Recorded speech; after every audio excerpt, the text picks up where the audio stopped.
Jai Jai Shri Chaitanya Jai Nityananda Jai Advaita Chandra Jai Gaur Bhaktavrinda.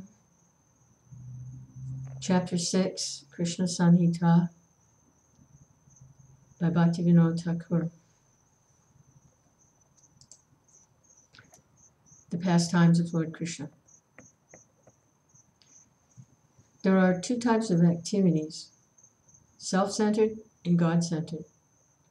God-centered activities are called karma yoga because such activities nourish one's knowledge, and this knowledge, along with those activities, enhances one's attachment to the Lord. This mixture of karma, jnana, and bhakti is called karma yoga by some people, jnana yoga by others, and bhakti yoga by still others. The swan-like people call it a synthesis of yoga. Those activities that are self-centered are called fruitive activities. Fruitive activities generally create doubts in the form of asti and prapti in regard to the Lord.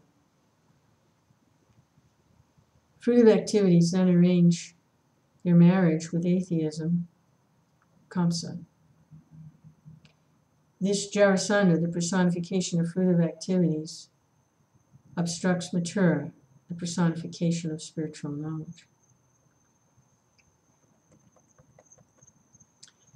By his sweet will, Sri Krishna took all his friends, the personifications of devotees, to Dwarka, the personified abode of regulative devotional service. One who does not follow the rules and regulations of an ashram is called a yavana. When a yavana performs illicit activities, he is degraded further into a mlecha. With the support of fruitive activities, this yavana was inimical to knowledge. King Muchukunda, the personification of the path of liberation, was kicked by this yavana, and the wicked yavana was killed with the powerful lance of Muchukunda.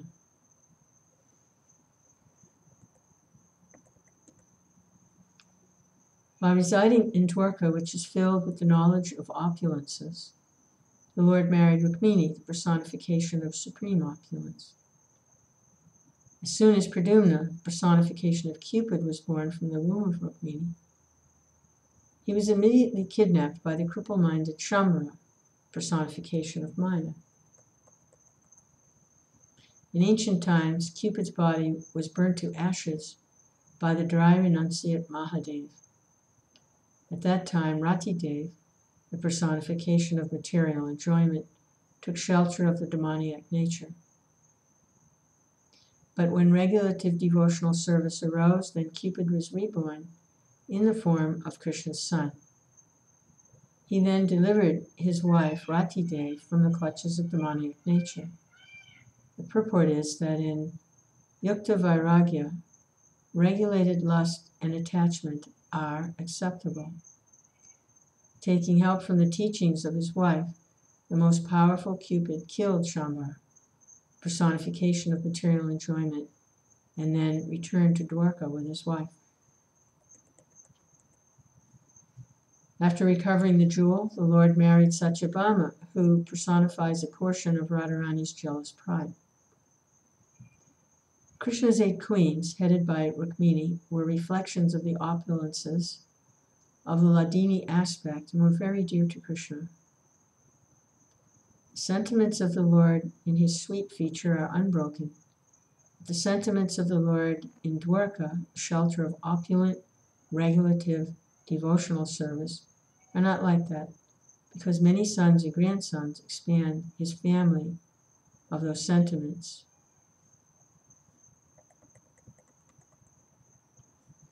In this book, which explains the gross meanings, it is very difficult to explain the meanings of those sons and grandsons.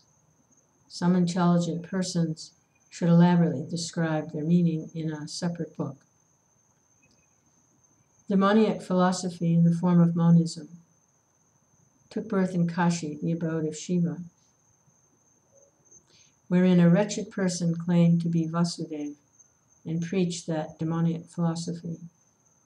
The Lord, who is the husband of Rama, killed him and burned Kashi, the home of that demoniac philosophy.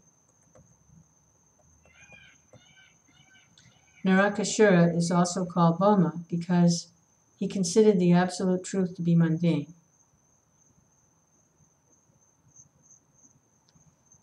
The Lord who sits on Garuda killed Narakasura, and after delivering the queens, he married them. The conception of the deity as an idol is abominable because it is foolish to consider the absolute truth to be mundane. There is a great difference between serving the deity of the Lord and worshipping idols.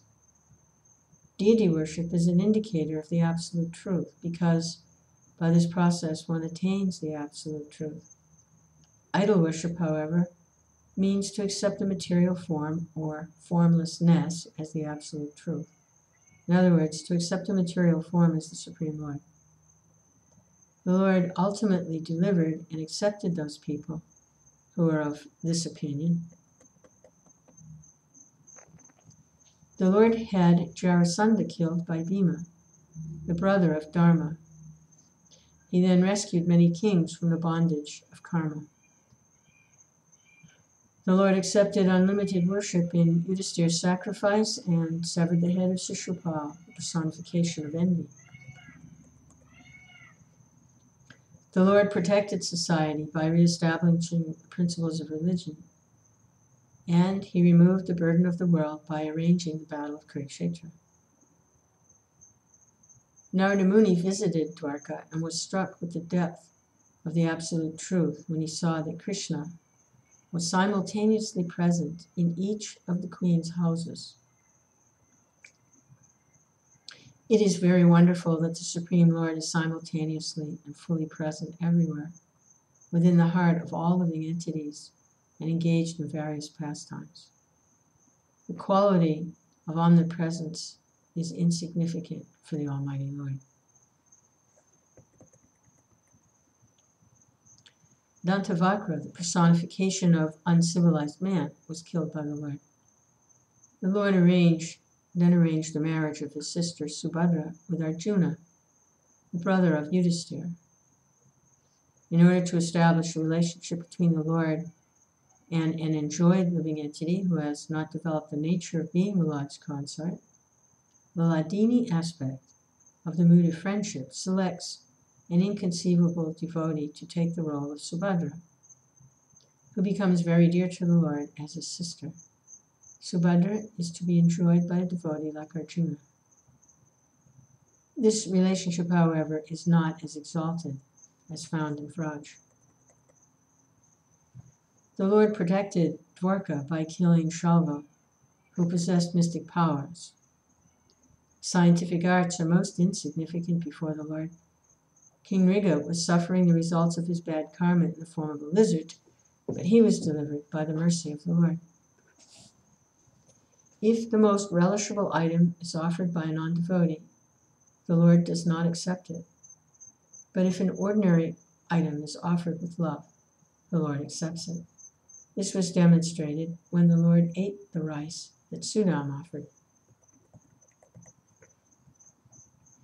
The monkey Dvidvita, the personification of godlessness, was killed by Baladev, who possesses ecstatic love for Krishna and who is the reservoir of all living entities.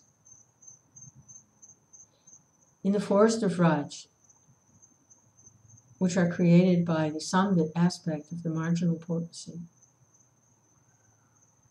Sri Baladev performed conjugal pastimes with the gopis, the personifications of ecstatic love. All these pastimes are situated in the hearts of the devotees, but when the devotees give up their material bodies, the pastimes disappear just as an actor leaves the stage.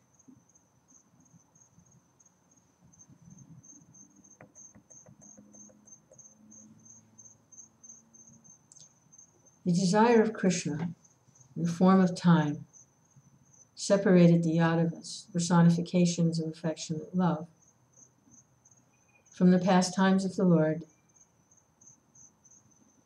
and flooded the abode of Dwarka in the waves of the ocean of forgetfulness. The desire of Krishna is always pure and devoid of all inauspiciousness. In order to transfer his devotees to Vaikuntha, the Lord separates them from their material bodies. This desire of Krishna, which bestows the topmost happiness, obliged the devotees to give up their old, decrepit bodies in Prabhashetra, the personification of knowledge of the Absolute Truth. When the body becomes useless, then all the parts and limbs do not cooperate with each other, they quarrel. Especially at the time of death, all the parts and limbs become senseless. But in the hearts of devotees, remembrance is never lost. At the time of giving up the body, the mood that is present in the heart of a devotee accompanies the pure soul to his glorious position, and the devotee then eternally resides in the portion of Vaikuntha called Gokula.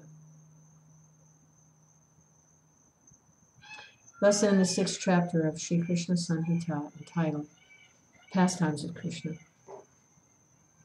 May Lord Krishna be pleased.